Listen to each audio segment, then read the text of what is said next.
Welcome to Podtendo, a Nintendo podcast, where they analyze, reminisce, and replay the glory of old Nintendo games.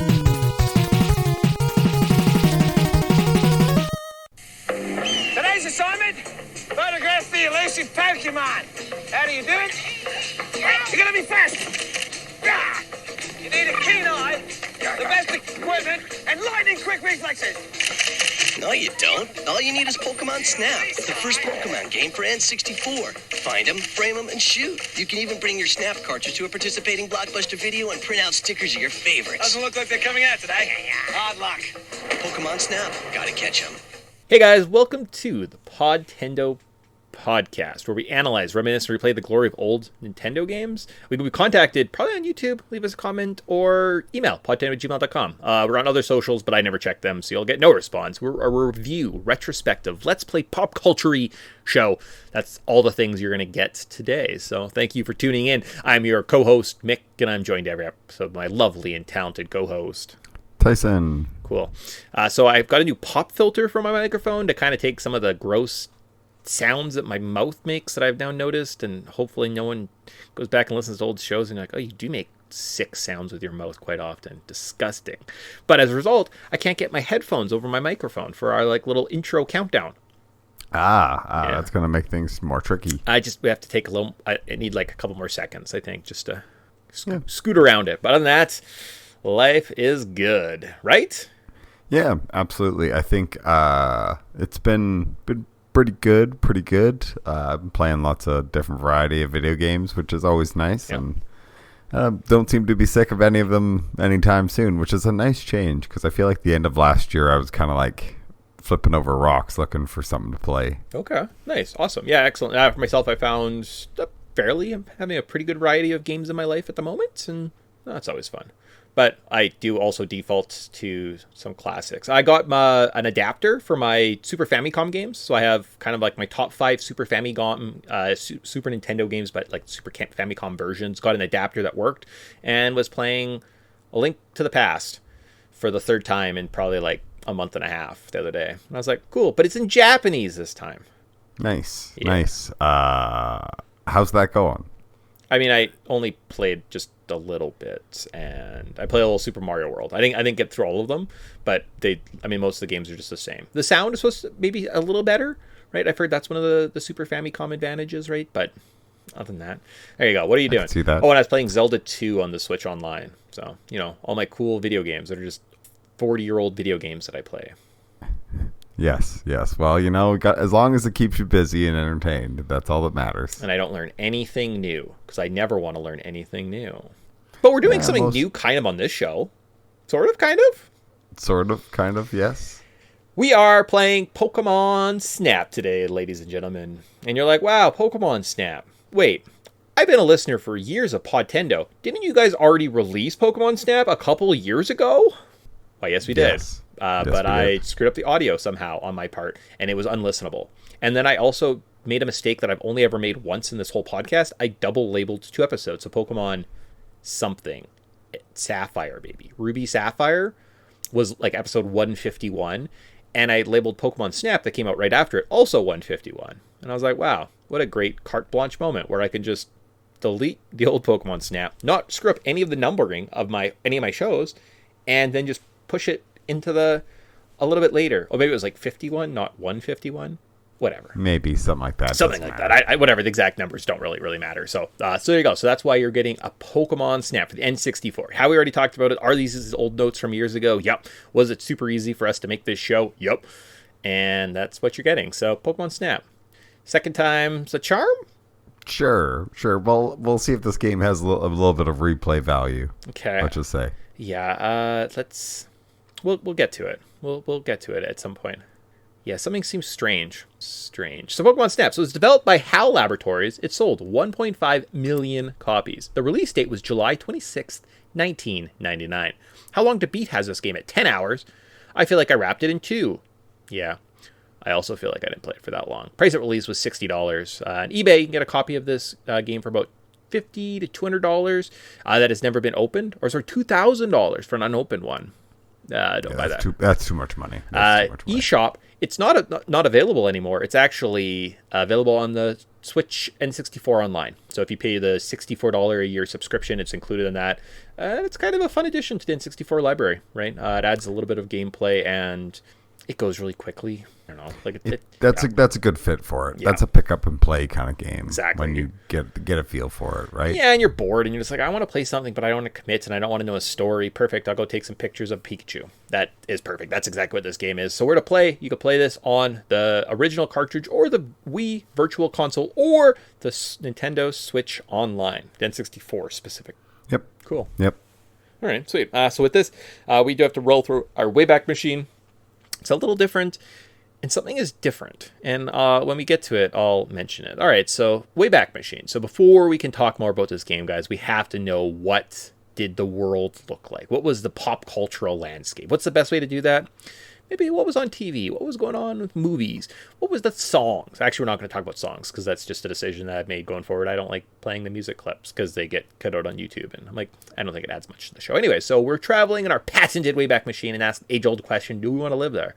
Do we want to live where? July 26th, 1999 specifically. We go to our favorite show. It's The Simpsons, Season 10, Episode 23, 23 minutes over Tokyo. So the Simpsons visit Japan and end up on a game show to win a trip home. Oh boy, if I had a nickel for every time that happened to me. Or Family Guy, Season 1, Episode 7, Brian, Portrait of a Dog.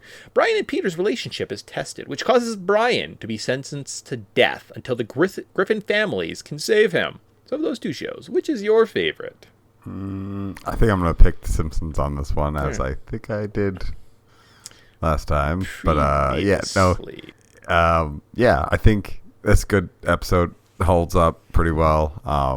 Well, it's got a lot of bad cliches and stuff to it, but it's I like it more than I like the Family Guy episode. So Simpsons. Cool. So one of my regrets of having to redo the show, a really funny moment happened when we were doing the Wayback Machine. I don't know how it happens, but I really thought for some reason Yu-Gi-Oh was mentioned, because I have a distinct memory of me mentioning the Karibos. I was like, oh yeah, that one episode where all the little furry guys attacks like the one dragon, and you were killing yourself laughing, and you're like, I kind of want an oral history of you just explaining to me what you think happens in Yu-Gi-Oh.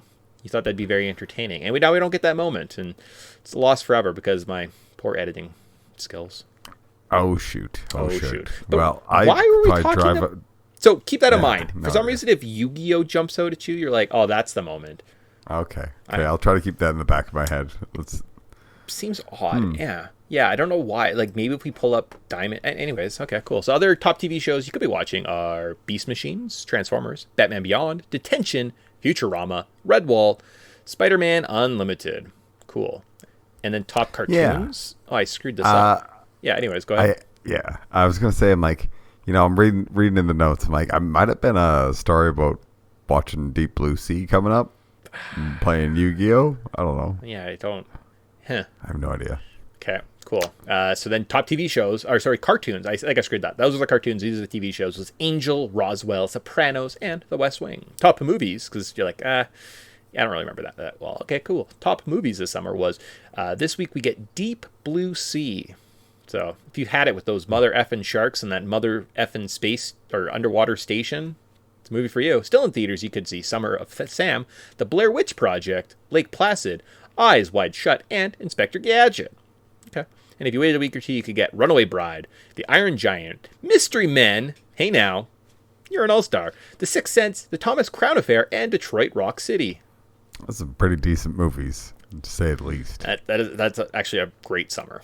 Phenomenal summer.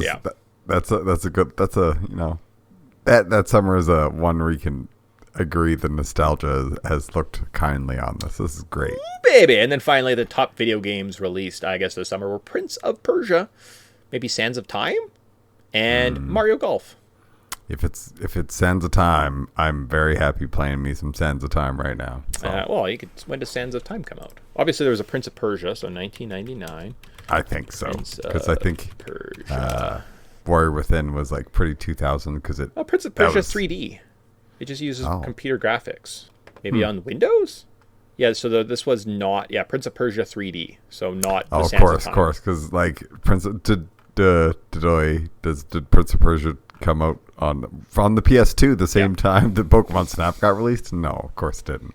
Use my brain. I almost gave you hope, though. But that is what the pop cultural landscape, and for some reason, the only thing you've been denied, folks, is Tyson giggling at me talking about the Karibos in Yu-Gi-Oh! And trying to explain to him a plot in Yu-Gi-Oh! And it's probably the best you're getting. Okay, cool. How about the development details of this fun game? So this game started development as a game called Jack and the Beanstalk. It was going to use an internal clock of the N64 DD. However, not much else is known about the game. After the hit smash that was Pokemon, they scrapped the idea of Jack and turned the assets into a Pokemon spin-off. The Jack game would have seen you traveling on a rail system and taking pictures of the environment. However, the motivation/goal of the game is unknown. In January of 1999, they abandoned the use of the N64 DD, and only 2 months later, this game was released in Japan. There was a massive marketing campaign for this game that included photo kiosks being put in Blockbusters around the world so kids could print off their own pictures. The marketing campaign is said to be the driving reason for this game's success. Wait, did we just talk about a marketing campaign? A marketing tactic? So. Did we just fulfill one of the promises of cultural significance? Maybe. Sick. I really hope I talk about kiosks and I should talk about Blockbuster. Oh, I screwed up the notes. Anyways, go ahead. Yeah, I was gonna say those darn Blockbuster kiosks were the coolest thing ever. Yeah, even though I think we had this game at one point or something, and somebody was gonna go actually print off these pictures. They just forgot it at home, and it was like, that's half an hour away. I see. I remember using one of those kiosks, not for this game, but Pokemon Stadium. Oh, okay, maybe that's what it was. So that's what it was. I had my team from Blue. I took all my pictures of my champions and then printed them out. And I kept them and put them on a little binder or something, or put them on some Pokemon cards. And I was like, I'll just make my own Pokemon card. See, look, it's no longer the stupid Charmander from the card. It's my Charmander from my game. Just stick it right on top of that card. Oh, yeah. Sorry, not Charmander, Charizard. Let's make this more appalling. My $500 shiny Charizard, first edition, mint condition with a sticker on it. Yep. Yes. Wow. I'm sure you could sell that more for $500 depending on some crazy Pokemon fans. It's true. But you could probably take an old 20-year-old sticker off a game. Why not? Or a card. Why not? So, yeah, kiosks were kind of a big part of this game. And that does make sense. I do remember this summer. I'm guessing this is the summer of Pokemon Snap, right? Of, having to make the trips into town, go to the Blockbuster, and seeing the Pokemon kiosk. And even if you didn't have a game, we didn't have Pokemon Snap. Maybe we didn't even have Pokemon Stadium. So maybe it was later, even into the fall or something like that. It was a driving force. It was definitely the super compelling thing of I could print off my game into a sticker. It was incredible. It probably cost $25. It was my birthday gift to myself or something, right? Something stupid like that, but just absolutely. It is Blockbuster. They would take you over the coals for it. Super right. You definitely know you weren't making a deal on this one, but I don't know, what a cool experience, right? And a fun throwback to these rental places that don't exist anymore, right? You being able to kind of rent Pokemon Snap on a weekend, right? Rent it on a Friday, maybe get a 2-day rental, play it on Saturday, beat it. When you go to return it Saturday night or Sunday morning, get to print off some of the pictures of your favorite experience. What a great little marketing campaign that Nintendo put together here. Just top-notch, incredible, and probably one of the reasons that this game lives on, right? Simplistic gameplay, that little bit of a push, and you got kind of that instant classic, right? Nintendo, they do it all the time, bastards. Yeah, them and Pokemon is marketing made in heaven. Very much so. So kind of cool. And I don't know, do you have anything to add about photo kiosks, Blockbusters? No. I think that's the big driving force for this game. So okay, maybe we'll put a pause on that. Maybe we'll talk Blockbuster memories. Do we have any rental store memories? And we'll do that. We'll save that for development details, kind of like an impromptu thing at the end. But for then, we'll talk about Pokemon Snap. So that's where we're at, guys. We're gonna talk about the controls of this game. So this game operates on a rail shooter mentality. You travel along a set track. You point and shoot Pokemon. You take their pictures. You don't actually shoot them. The aiming feels pretty good. And then much better than the Switch game. Ooh, some shade thrown. Okay. You also get some items. So you get an apple if you get 24,000 total points, a Pester Ball at 72,000, the Poke Flute at 130,000, and the Accelerate Thruster, which opens the alternate route in the valley. So you kind of get your 3 add-ons, so you can kind of go faster. You can throw apples to attract Pokemons, Pester Balls to kind of get their attention, and the Poke Flute to make some of them dance. Yep. And it's all about getting them right pictures. And Professor Oaks judges you after every so it's size, level. centering, and then like special pose or number of Pokemon on screens. Yeah. Get the Pokemon right smack dab in the reticles when you make your shot, and especially if it's up close, you usually get some type of multipliers. There's special occasions, right? You can find Pikachu in certain occasions and get them to surf on logs or on a surfboard and rack up the points that way as well, right? So yeah, or gather a horde of Charmanders. Oh, the Charmanders. I love the Charmanders. That's like, that was one of my favorite parts. You get stuck on the egg, and you just throw apples, and there's like 5 cute little Charmanders looking at you, and you're like, this is happening. And then you just hit them all with Pester Balls, so they're all pissed off, and you get these awesome, like, wow! Really going for it. I mean, but I didn't do that. Well, you got to use Pester Balls. It's a part of the game, kids. That's it. Harass these Pokemon and make them move or evolve or potentially... Yeah, we'll get into it. There's a certain part in let's say my favorite picture in one level. Okay, cool. So then just on controls, just before we move on, you played it on the Nintendo Switch Online as well, I'm assuming? Yes. Handled well? No issues? Yeah, no, none that I could really know. For what it was, super. Simplistic, simple, and it kind of works. The whole rail shooter essentially takes, like, you just focus on name and the camera. It's Don't get too, look like really the biggest, I don't know even if there's a knock. Maybe a radar, but the levels are so simple you can look around. There was just a couple that I was like, oh yeah, I forgot about the gravelers that will dance if you play the flute by the waterfall. Like, I was always so attracted to the waterfall, and I was like, oh yeah. Okay. It's hard, and it's hard not to like have your attention 100% on one side of the river when you should easily just turn around and there's like, wow, I didn't even realize these Pokemon are over here. Yep, I had a couple of those. I was like, how come they're not catching anything? And I'm like, oh my gosh, there's an Arcanine if you throw some lava or throw a Pester Ball into that pit over there. Oh, cool. Sweet. Yep. Awesome. So how about first memories? So we alluded a little bit, right, through the marketing tactics. We talked about our experiences of I remember going to the Blockbuster, right, getting my pictures printed. But first memories of this game, right? So I know we played it as a kid. I think a friend of mine had a copy of this game, and I kind of do feel like at some point we rented it, right? We probably did rent it for a weekend. It was one of those like 2 days, rent it on a Friday, play it, got to return it on the Saturday, right? So it's kind of hot and loose, especially back in the day with the rental markets on these 2-day rentals. And I know I had someone show me how to unlock everything because I never really used a strategy guide, and I'm not very smart at figuring things out on my own. Okay.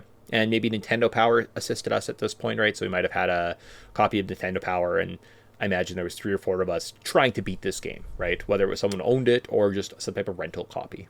Yeah, and it was one of those things where even if we didn't rent it or a friend rented it, you just you get experience it and learn a little bit more about the game.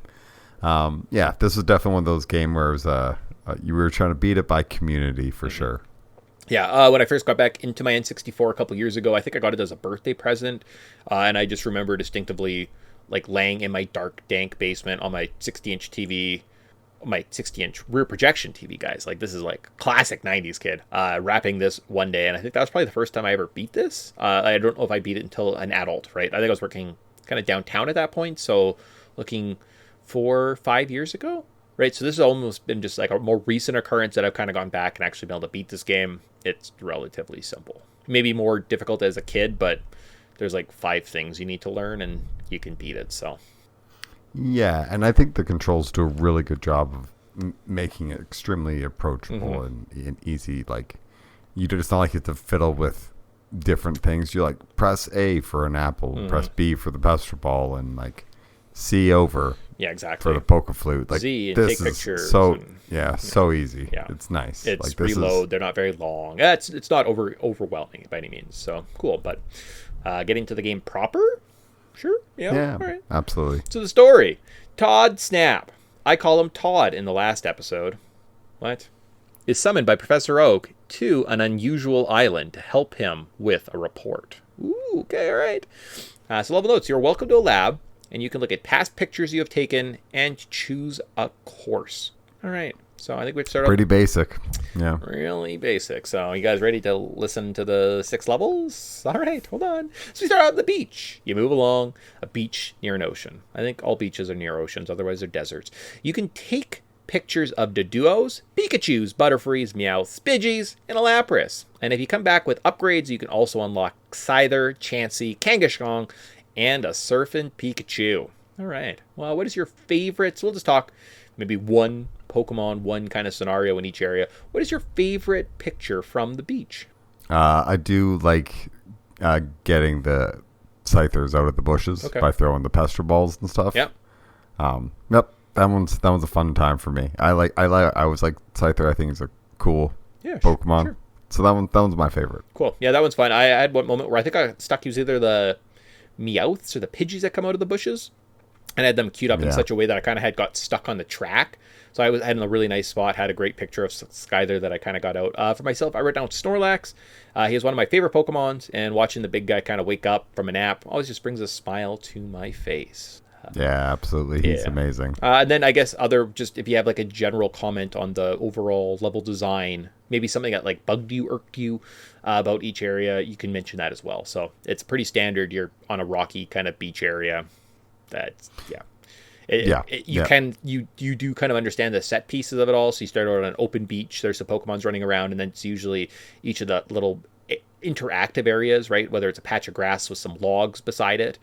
Are kind of intertwined with these like narrowing pathways. So they do kind of break down the game. There's obviously not a lot of memory, and they load each area in sections. Yeah, and I think this game, you really want to experiment and explore, kind of like throwing Pokeballs and people throwing Pester Balls, and just say like they do a pretty good job of leading your eyes. So if there's like, let's say, something floating around a grass area, you kind of expect that something's in there, but I just love how it just it feels like a real day in the life of Pokemon, and you're just out on a cruise. Like it does a really good job of that, and I appreciate that. Solid.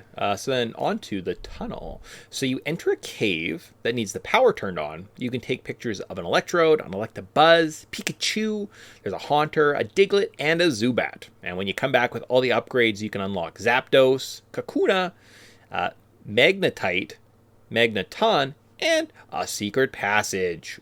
All right. So, general motif of the tunnel work for you? Yeah, I like it. It's very creepy. Kind of this would be like, I feel like this does a better job of showing me what a cave in 3D Pokemon does better than other 3D Pokemons. Like, it has like a real like cool feel to it. So you mean like a dungeon from like the original game, like Rock Tunnel? It probably looks like this. There's like random generators and a door, and you're like, but why is there a generator in this? Let's keep going. No idea, but it's cool. And I like it. I dig it a lot. I think that this would be, I love this kind of design that they use. And my favorite picture is Haunter. I like it that it's just like this floating purple gas thing. And but when you take a picture of it, it's a ghost, because, you know, you take pictures of ghosts. Yeah, sure. That's how they work. Love it. Cool. Awesome. For myself, I wrote down Zapdos. I said I felt pretty smart when I got Pikachu to electrocute the egg in the power plant area. Okay, cool. Did that change? No, not really. Cool. But I do enjoy some of the interactivity, right? So unlocking that, I believe you have to get Pikachu close and then Pester Ball him? Or maybe it's a Poke Flute. And then he kind of like zaps open the egg. I think that's how it's unlocked, right? But just even the interactivity. So there's a Electrode. You've seen the beginning level exploding. He's kind of near like the extra bonus path. If you hit him with an apple or a Pester Ball, he will explode, unlocking another path. Cool. It's fairly interactive and just adds a little something extra, right? From there, though, we can move on to the volcano. So we move on a volcano path. We see a ton of fire Pokemon. You can get a Rapidash, Vulpix, Magmar, Charmander, Charmeleon, Charizard, and Moltres. And if you return with all the upgrades, you can find a Growlithe and an Arcanine. Yes. Don't know why they're hanging out in Lava Pool, but why not? I guess, it seems to be where other Pokemon have been just, Yeah, you fire Pokemon in Sunbathing? lava can just like chill, I guess, and you don't like die. Yeah, apparently that's just like a warm place to hang out. Yeah, I exactly. guess. Stay warm, I suppose. Sleep in this magma. Oh, okay, cool, awesome. General motifs for this area, yeah, it's kind of the same. You understand the little set pieces. There's an open area with a Vulpix at the beginning, so you kind of head past this first area. Rapidash runs past you, and then you get to this one little alcove, and there's just a single like Vulpix in the corner. I don't know what's going on with that guy. Kind of weird. Oh, if you lure him to the two Vulpixes, Oh, okay. they'll all get together and they'll do like A little a dance. Okay, sweet. Yeah, so Yeah. there. I learned something, right?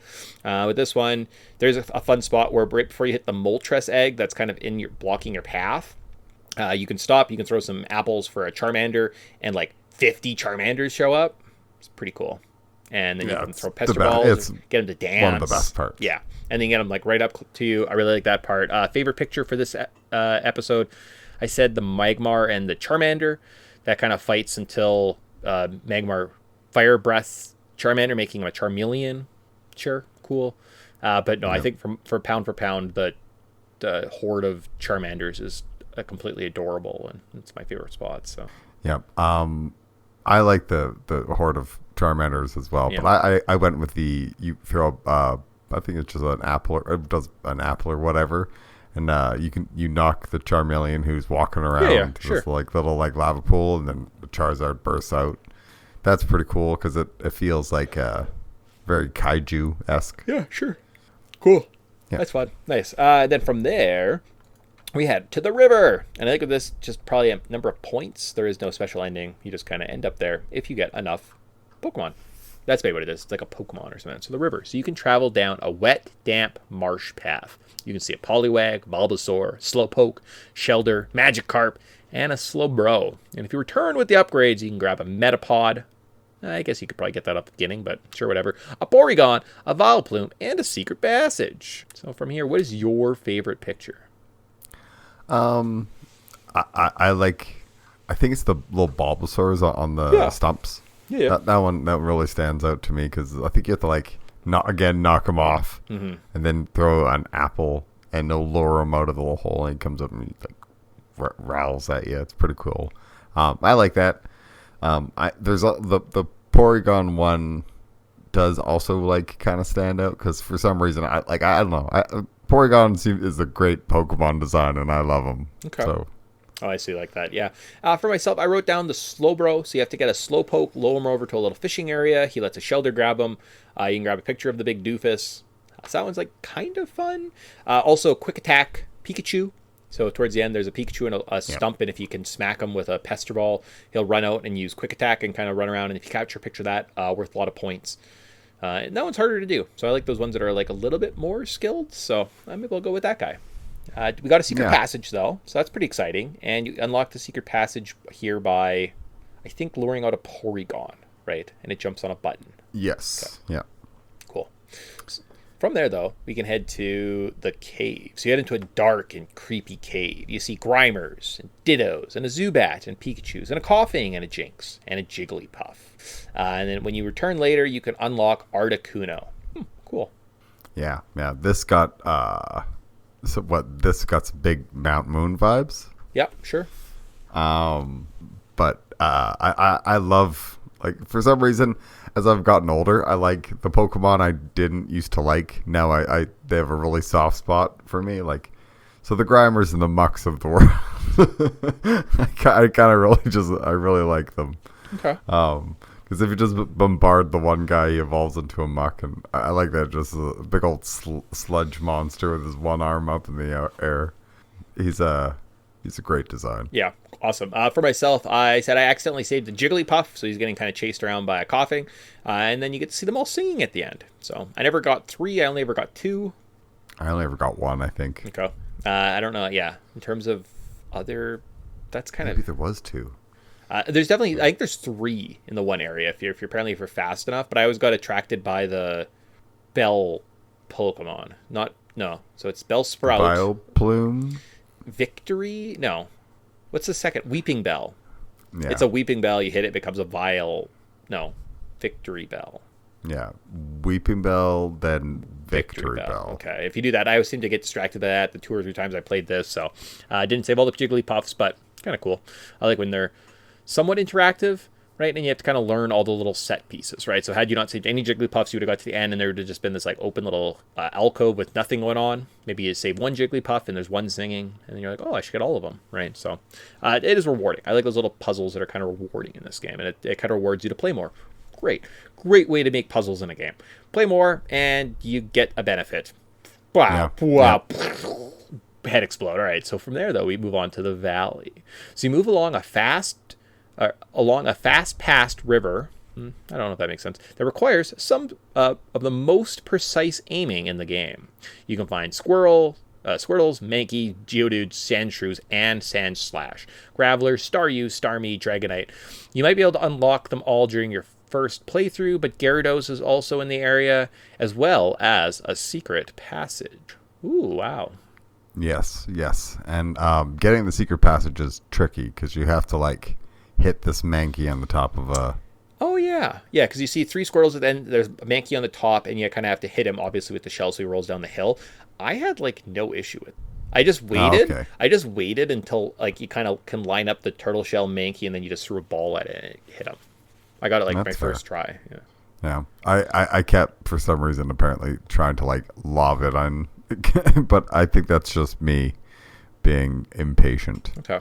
Nice. For myself, look at that. Dancing Gravelers. I think I mentioned that I'd forgot about them at some point. So that was my favorite picture here. And I like the Dancing Gravelers. So you just skilllessly throw pester balls and blare your poke flutes and grab pictures. It's one of my fortes. I love just brute forcing my way through video games. And I don't know what the strategy was there. But the first time I played this for the podcast a couple years ago, apparently, I was just buck wild. And I got them and I was like, yeah, that's a good score for just randomly button mashing. Nice. I like Dragonite. Gotta throw 4 pester balls into the whirlpool because when you see a whirlpool, what are you thinking? You're like, I gotta throw something. Gotta throw something. Absolutely. I was thinking like apples, pester balls, whatever you got. All kinds of balls. Yeah. Nice. Something need to be thrown in this. I need to see this. It's like when you used to go into restaurants and they had the like donation thing where you used to put like a quarter in and it would go around into a little circle and drop to the great beyond. That's it. But that was the greatest thing. Those are fun. And from there, once you complete this level, unlock this, you find Professor Oak's like hidden cabin in this little lake. And he's like, "Oh my, hi, hello. Maybe you should find some Pokemon symbols." So back through each level, and we have to uncover a symbol. So there was some rock that looked like a Krabby on the beach. In the tunnels, I believe we have to have some like mangled wires and a projector hitter. It looks like a pincer. Okay, cool. The volcano, you have to throw a pester ball into a little volcano to make a smoke coughing come out. And you're like, oh, okay, that makes sense. On the river, I believe there's a stone Cubone right behind the Vileplume. So once he's kind of up and dancing, you could snap a picture of him. And you have to wake up Vileplume because the Zeds get in the way or something. Yes. And it's just one of those stupid things where it's like Professor Oak refuses to accept it, even though it's like it's pretty clear and obvious, but whatever. Yeah, it's just one of the weird locking keys that this game have. In the cave, I believe at any point after you're allowed, you can just go in and there's some like weird stars or geodes, and they show a Mewtwo. I'm like, oh, okay. And then finally, there's 3 big mountains that look just like a Doug Trio in the valley. As soon as you start the game, you can't miss it, right? So some of the Seek symbols are pretty easy to find. Some, not so much. Yeah, some are obvious and some clearly not. And this is a good chance just to be like, I'm getting to the end game. Let's explore each of these levels, right? Is there any Pokemon I'm missing? What secret events haven't I done? Can I figure out? So kind of one last time through, especially with the accelerator, you can just blare through the levels. I just like hammer it, fly through. Usually get hung up on the Pokemon that kind of get in my way, and I'm like, get out of the way. With those all unlocked, though, we do get the Rainbow Cloud. So when we go to this Rainbow Cloud, you return all the 6 courses and cover the 6 hidden Pokemon symbols before traveling to the Rainbow Cloud, and you shoot pester balls at the orb around Mew to take pictures of this legendary Pokemon. Complete that, and you beat Pokemon Snap. Cool. Yeah, and that sucker comes ripping at you. Yeah, it is very fast, quick, and then the ending is you help Professor Oak discover Mew on the mysterious island. He saves the same, and then you get to watch the credits. saves the game. You can try to get the best picture ever on challenge mode, and that's Pokemon Snap. Yeah, kind of a short game, but it's worth, I think, kind of completing and trying to take a picture of all the Pokemon, because it is so short and very rewarding, and it's kind of a puzzly game, but it's approachable. Yeah. It's lighthearted. It's not frustrating, and it even gives you some creature comforts like fast travel, which is like, thank you. Yeah, awesome. So I had a lot of fun playing this game a few years ago. Had a fun time playing it for the podcast, I'm sure, the first go round, and it was a fine experience. Again, it doesn't take very long. We kind of were like, the notes are done. Tyson was already done it, and I was like, if I get to it this week. I rode my exercise bike for like 2 hours and had this game kind of beat, so I was like, cool, awesome. Well, let's make a podcast, right? Let's record kind of our experience. It's fast, it moves quickly. It'd be fun for first timers, right? To be able to just pick up and play this game. It'd be super easy. Anyone could basically do it. And then it's a fun nostalgic trip down the past if you have played it before. It's not super, super challenging, right? So, but kill a couple hours. It's good. Yeah, I think it's very enjoyable. It's very, I enjoy this game. It doesn't take itself too seriously. It's just a little photography simulator with Pokemon. Cool. What would you change? I said this game is pretty good. I like the adventure elements. I don't think I'd change anything. It's fine. I would maybe add a level or two. Oh, yeah, sure. Okay. Just add some more content. Because I love all the levels that are here. I just wish we had more levels. Yeah, I mean, the workaround that the Pokemon Snap on the Switch kind of gets around is they do levels like night and day motifs, right? And that is kind of nice because you get to see how the environments change, whether it is night and day, and there are nocturnal and daytime Pokemon, right? So that would be kind of fun to be able to go back to some of these areas and see like, what happens at night, right? Maybe in the caves at night, there's nothing but mucks. You go through a room and it's just like 50 Grimers everywhere, and you're like, oh, cool, right? Gross, but awesome. Yeah, awesome, right? So like you could play around with those things. The newer Pokemon Snap, maybe that is just the answer. Just if you played that, you'd be like, oh, that is just an updated version of the N64 one. Perfect, cool, right? So, Yep. Okay, cool. This could be a really short podcast. I think we talked about other stuff at one point. We were talking about something at the beginning, other video games we're playing, and like taking our time, asking more follow-up questions. Oh boy. All right, well, that's good because maybe we'll have other stuff released at some point. Yeah, I feel like we're going to have a jam-packed year, everybody. So it's okay if we run short every now and then. Because you're going to see more of us, I think. Yeah, cool. All right, so we got another couple of minutes here, and then this will be a short show. So Pokemon. Yay, Pokemon. Are you buying it? This game is a prequel to Red and Blue. What? There are no Pokeballs because they aren't invented. What? You take pictures of Pokemon and are rewarded for your centering. Maybe because these pictures will go into an encyclopedia or a Pokedex. And finally, we see all the legendary birds hatching from eggs that later Red/Blue, whatever your main character's name is, captures. Huh. Oh, well, that's facts. That's facts, everybody. I mean, it would kind of make sense if there was a mysterious island that Professor Oak was doing research on, and this photographer came in and he did these things, like woke up the legendary birds that then went and populated the world. I don't hate it. Yeah, it's not the worst theory I've ever heard. I kind of like it because it's like, yeah, you do kind of like hatch the legendary birds, and they are quite babies. Like, right? They don't seem too big when you think of like what is Zapdos, and even in the first Pokemon episode, like that's a big bird. Uh-huh. I think it was. They see him in this, and okay. Yeah. Yeah, maybe. What did he ever see Zapdos? Why am I thinking he saw Zapdos? It's like one of the Pokemon movies, not the first one, but it's like Pokemon 2000. Yeah, that makes sense. Yeah, and that's just ancillary knowledge that I have in my brain. Thank you, brain. You're welcome. Shut up, brain. Remember 2000. Cool. Yeah, that's it. That's Pokemon Snap. Did we miss anything? No, I don't know. Like, this game's not very long. Like, it's a 2-hour video game. It feels like that we've actually technically already talked about, that we've played a couple times. Yeah, I don't know. Cool. Well, if we spend another 10 minutes, I think we get to like the 50-minute mark. That's satisfying. So, end with the cultural significance. We might have to talk some like blockbuster memories or something like that at the end of the show for just a little bit of padding on time. Go from there. Cool. So cultural significance. In this section, we look at game tropes, marketing tactics, interesting stories. We actually did that earlier, so pretty proud of us. We talk about how this game relates, give other examples, and tie it all back together in the end. So we'll start with Nintendo and cameras. Nintendo loves cameras. Photography is a huge part of Japanese culture. That's a blatant state. Yeah, sure, whatever. Great. I did no research. I just made opinions. Good job, old me. And Nintendo shows that in full force. In 1998, they developed and released a camera add-on for the Game Boy Color. It also came with a Game Boy printer, so you could print off your fun pictures. There were some mini games that you could play, but overall, it wasn't very well used, and no major games used it either. Link's Awakening DX did have some printer functionality, but it was a lot of money to spend to like get your Link's Awakening. Yeah, and were they even worth it? I don't know. Let's just find out. eBay, Nintendo, no, Game Boy camera. What do you think? What do you think one of these is going to set us back? I'm gonna say $40. What? So this comes with a Game Boy. Oh, just camera, the device, box, all the manuals. It's shipped to me 65 plus 18 shipping. That might be US.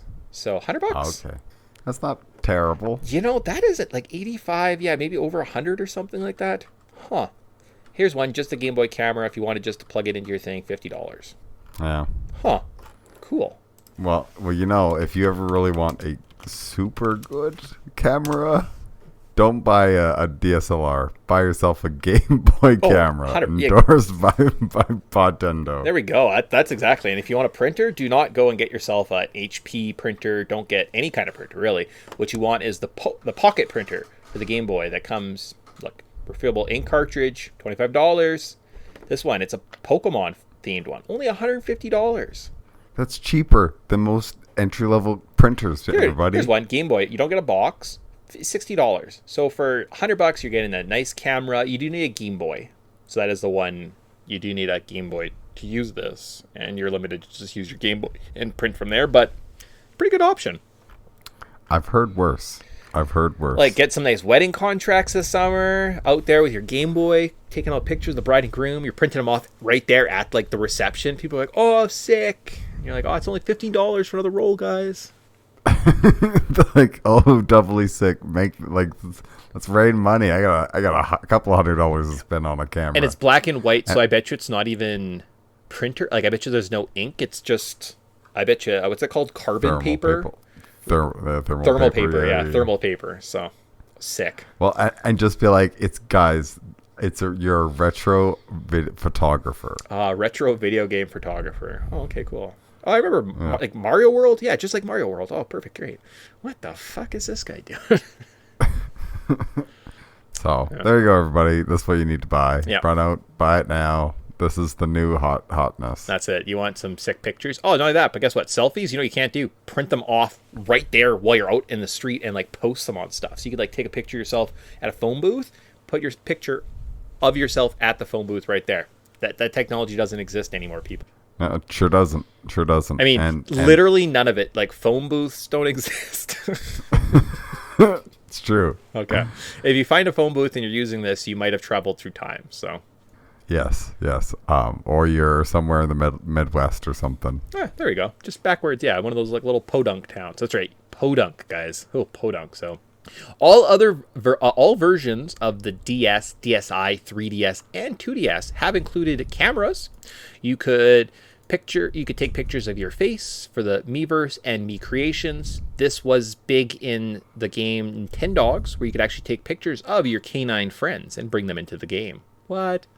Man, how come we've never played Nintendogs on this show? You know, this might be the next big franchise that we leave into an 8-part series. Nintendogs. You know what's great when we have time to kill? I can just do all my shopping. It's true. What? I'm also on eBay looking at retro Final Fantasy games for the Game Boy. Ooh, that's fun. Which ones? There's Adventure. Oh yeah. Then there's Legends, and then there's Legend 2, and there's even a Legends 3. So, are they not in like a nice like a newer version? Also, Nintendogs, if anyone's wondering, it's like $23. So, cool. Yeah. Hey, you know what? Buy your copy today. I'm sure we used to sell them at GameStop, and there was like a Dalmatian version and a lab version. Yeah, I just saw the lab. Okay. Nice. Let's see. So Pokemon Stadium also included the feature that would let you take pictures of all your Pokemon friends. Both Majora's Mask and Wind Waker's included cameras for some of their mini-games / side quests. But the best example of Nintendo and cameras has to be this fine title. Okay. They include the world of photography and Pokemon. You can deep dive into each of the 6 courses, pick apart the variety or the various behaviors of the Pokemon, and fine-tune your skills until you were collecting the very best pictures of the Pokemon. The game being released... Yeah. Oh, sorry, go ahead. No, I was just going to make a point. You can finish. No. I only have one sentence left, and then I have nothing else to say, so please add more time. I was just going to say, and people say that, Nintendo doesn't like... shooting their Pokemon. They released Pokemon Snap. Yeah. It just in that whole Palo World game where it's just Pokemon, but you're shooting them. It's a first-person shooter, or third-person shooter. Sorry, it's like Pokemon did it first. Pokemon Snap, but instead of bullets, it was just photography. Which is a dumb joke. Which could be as harmful. You don't know. Steal your soul. It's true. Never know what the actual in the chemicals that would potentially needed to make the I know in the real world that old film stock. Wait, you're saying the chemicals inside the photography in the actual old cameras are more deadly than a bullet? Yes. Okay. 100%. Okay. Cool. All right. As long as you're trying to make an irrational argument, then I'm with you. Let's go. Boop, boop. Definitely. Finally, my last sentence is the game being released 20 plus years ago. Oh my! What is happening with the sentence? This game being released 20 plus years later to little to no fanfare is a bit sad. Aw. Perhaps as the word spreads, this new game will pick up traction. So we must have played this game right after the release of the other. Okay. Although it was the best-selling game on opening weekend, outselling the number 2 game by 3 times. So maybe the tranquility and peacefulness of this game has caused the users to sit back and enjoy the quaint gaming experience. I'm trying to defend why Pokemon Snap on the Switch wasn't more well received. Cool. Yes. Which how does that hold up, Nick? Do you still feel this way that you need to defend Pokemon Snap on the Switch? Pokemon. No, not really. Switch game sales. Let's find out. Years later, where do you think Pokemon Snap ranks in the all-time list? I'm going to say top 50? Yeah, that's what I was thinking, top 50. But there's a lot of games, so I might even go dip down to top 65. If I told you it was 45, how would you feel? Totally reasonable. Okay, so in the 40s right now, so we have 41 is Among Us, followed by Super Mario RPG, Metroid Dead, Mario and Rabbids Spark of Hope, the new Pokemon Snap, ARMS, Xenoblade Chronicles 2, Mario Strikers, Battle League, Mario Golf, and Dragon Ball Z Fighters. Okay. Sure. That seems fair. Pokemon Snaps Pokemon's a big franchise. Yeah. And most people there's some people in the world that will just buy Pokemon games because it say Pokemon on it. I don't think that's real. Because if we go to the top of this list, you will clearly see that number 12 is 15 million copies sold for Pokemon Let's Go Pikachu and Eevee. Number 13 is Pokemon Brilliant Diamond and Shining Pearl at 15 million. And then a pathetic 14.83 million for Pokemon Legends Arceus. People don't even buy Pokemon games. No, it's in fact quite a very small niche product. But you know what? The one thing I'm a little shocked at as I'm scrolling up here. Oh, sorry. And then at number, there's definitely more Pokemon up here if you just look closer. At number 6, 26.17 million, Pokemon Sword and Shield, Pokemon Scarlet and Violet at 24. So yeah, Pokemon 1, 2, 3, 4, 5, 6. There's 6 Pokemon games in the top 45 on the Switch. Who cares? I don't think I need to defend Pokemon Snap, people. It's fine. Yep. Yeah. Yep. No. It did perfectly fine. 2 million is perfectly cromulent. Very, very, very cromulent. So sick. Cool. So with that, blockbuster memories. Do you have any distinct blockbuster memories? I guess in terms of rental stores and video games. So what are your kind of rental store video game memories? Well, actually, the game that we're playing later this year. Ooh, okay.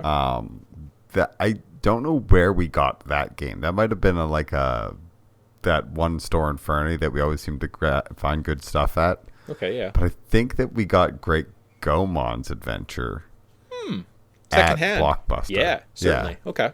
I was going to say for myself, I kind of remember it was like Midway Cabins. There was a little gas station that had a rental part. So that was ActRaiser, Final Fantasy 2, Mystic Quest, and I don't know what other games. Evo. There was Evo. Yeah. That's like, that was a big place to go. Once we got to go there, it was like, wow, I'm so happy right now. And then from our little town, so about a 30-minute drive away, we did find, we had a Blockbuster and a Rogers Video. We never really went to the Rogers until a little bit later. Probably closer towards. I feel like they changed their policy to like everything was 7 days, as opposed to like they had everything was like 3 days, and we lived out in the country. So if it wasn't a week, it probably wasn't going to be picked up. Exactly. And our parents were like, we love you guys, but we're not going to spend 2 hours of our week driving into town, picking something up, coming home, and then returning the next day, right? It just doesn't make sense. So sometimes you get away with it. For the most part, we didn't have too much time. I don't really remember, like, Legend of Zelda Ocarina of Time, renting that from Blockbuster on opening weekend. That was a kind of a big game in my mind, right? That was one of the bigger kind of rental titles. And then, lots of previously played. And I think just because of how we weren't in town, it was a bit more of an inconvenience to rent stuff. We were definitely more purchasers. So, like Tyson mentioned, the Great Goemon, that was one. And then, like, just random games would pop up, like Hexen. We have a Hexen game that has a Blockbuster sticker on it for no reason. Yeah. I feel like there's always just a handful of those games in our collection, because it was kind of where we found some of the nichier games. Yes. But some standout Blockbuster memories is we definitely rented like an N64 or a PlayStation back when they rented out the consoles. Okay. And we took the whole console home or whatever, and we played it. And, like, that was awesome. When they came in like a big plastic shell too. Yeah. That was like really cool. Wow. So I have a memory from when I was a little guy and we were living in our first house, like up by the mines. Okay. And we rented a Nintendo. There was one at the local gas station. I remember renting it, and it came in like a big case, and like I wasn't allowed to carry it home because it was like a big deal, right? Like it was probably like a $20 deposit. Ooh, wow. Early 90s, right? And like getting that and setting it up and like having a lot of fun with that. But I completely forgot that we also had rented a different console later on. And I think you're right. It probably was a something in 64. Yeah, it was either a 64 and because I think we rented it before we bought it. So it would have been like Mario or something. Yeah, so I feel like we rented that, played, maybe Mario, maybe Zelda. I feel like it was probably Mario. Well, we had Mario when it was released, right? Like pretty close after it was released. There wasn't that many titles for it at that point. So yeah, that's a fun memory. I forgot about that one. And then in terms of other ones, like in terms of like a child, there was like racing games. Your friend that would always have like rental games. I think I got more rental games kind of out of him. Like I was by the church because his mom worked at the Rogers, so she'd always like bring him home games every night, kind of thing. Or, but yeah, other than that, those are kind of like, I guess, my biggest. And you remembered those couple times we like got consoles, and those always seemed like such a big cool idea, right?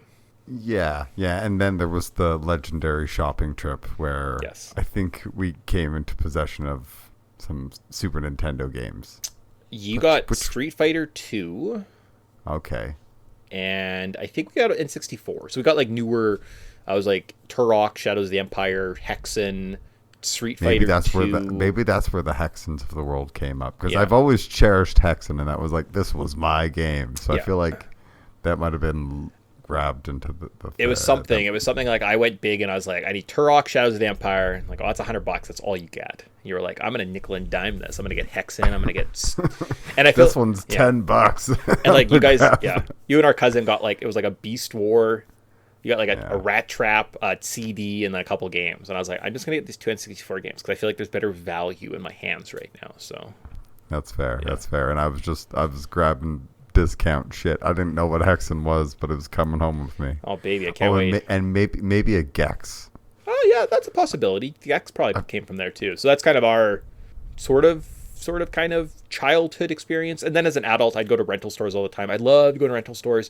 They would have, Blockbuster would have walls and walls, and you could get like 5 newish movies on DVD for $15. Great. Oh, that was the best. I used to just go there and always, I'd never rent anything. I just would go buy used horror movies. And you're like, I don't think I've seen this. I'll take Descent, and you're coming home with me. Like, and I think that's where I discovered 28 Days Later. Sure. Yeah.